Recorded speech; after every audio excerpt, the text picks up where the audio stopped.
దేశవ్యాప్తంగా సంచలనం సృష్టించిన నీట్ యూజీ 2026 పేపర్ లీక్ కేసులో దర్యాప్తు సంస్థల విచారణ ముమ్మరమైంది. అసలు ఈ లీకేజీకి మూల బిందువు ఎక్కడుంది? రాజస్థాన్ గ్రామీణ ప్రాంతం నుంచి మొదలైన ఈ ఆర్థిక లావాదేవీల వెనుక ఉన్న ఆ ఇద్దరు కింగ్ పిన్స్ ఎవరు?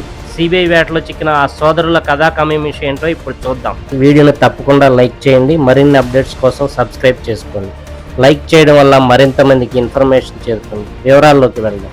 నీట్ 2026 పేపర్ లీక్ కేసు దర్యాప్తులో రాజస్థాన్కు చెందిన దినేష్ బివాల్, మంగిలాల్ అనే ఇద్దరు సోదరుల పేర్లు ప్రధానంగా వినిపిస్తున్నాయి.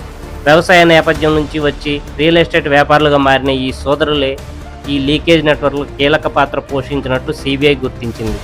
హర్యానాకు చెందిన యష్ యాదవ్ అనే ఆయుర్వేద విద్యార్థి నుంచి సుమారు 20 లక్షల రూపాయలకు వీరు ప్రశ్నాపత్రాన్ని కొనుగోలు చేశారు. అనంతరం ఈ పేపర్ను సికార్లోని ఆర్కే కన్సల్టెన్సీకి 15 లక్షలకు విక్రయించి అక్కడి నుంచి ఒక్కో విద్యార్థి వద్ద 3 నుంచి 5 లక్షలు వసూలు చేసేలా భారీ స్కెచ్ వేశారు.